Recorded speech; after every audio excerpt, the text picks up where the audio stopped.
বাঙালিয়ানা। রবির খিচুড়ি ঢাকের আওয়াজ।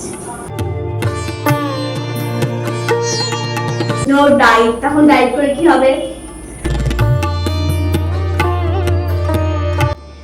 স্মৃতি মহালয়া নিয়ে মানে এখন সেরকম স্মৃতি মহালয়া নিয়ে নেই, বাট কয়েক বছর আগেও ছিল, ভালো স্মৃতি ছিল। ভোরবেলায় উঠতাম আমরা, সিঁড়ি ফুল পড়াতে যেতাম, আসতাম, রেডিওতে শুনতাম, আবার টিভিতেও দেখতাম।